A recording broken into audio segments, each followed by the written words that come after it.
আসসালামু আলাইকুম রহমতুল্লাহ বারাকাতুহু। আজ শুক্রবার, পবিত্র জুম্মা মুবারক সকলকে। আজকের এই পবিত্র জুম্মা মুবারকে কাজীপাড়াবাসীর অনেক সাধনার একটি যে সড়কের দীর্ঘদিনের যে একটি আবদার ছিল, আজকে সেই সড়কের কাজ সম্পন্ন হতে যাচ্ছে। এই যে আমি দেখাচ্ছি, এই যে দেখুন, এই যে ফিনিশিং কাজ চলছে। এই যে কাজীপাড়া সড়কের কাজ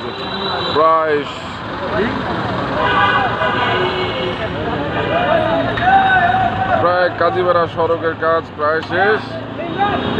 এই হচ্ছে আমাদের আজকের কাজীপাড়া সড়ক, দেখতে পাচ্ছেন।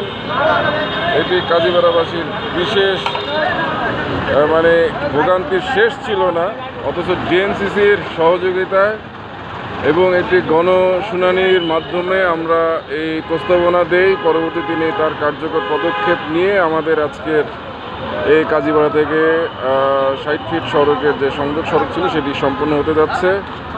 এবং এটি হচ্ছে আমাদের কাজীপাড়া এলাকাবাসীর সার্বিক সহযোগিতায় আমরা আসলে এভাবেই এই সড়ক সর্বশেষ এবং সমাপ্তি করতে যাচ্ছি।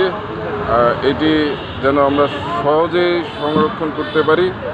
এবং ধন্যবাদ জানাই ডিএনসিসির প্রকৌশলী সকল টিমদের, ধন্যবাদ জানাই আমাদের নতুন মেয়র মোহাম্মদ এজাজ ভাইকে, ধন্যবাদ আমাদের এই এলাকাবাসী যারা সহযোগিতা করেছেন। এবং আর একটু জানিয়ে রাখি, কাজীপাড়া কেন্দ্রীয় মসজিদ থেকে ইমাম সাহেব ঘোষণা করেছেন যে এই এলাকায় আজকে 14 দিন বা প্রায় 2-3 দিন হাঁটা চলা করা যাবে না। এবং সকলের নির্দেশ, সকলের উপদেশে এইখানে পানি যার যার বাসা থেকে সরবরাহ করবেন। রাস্তাটি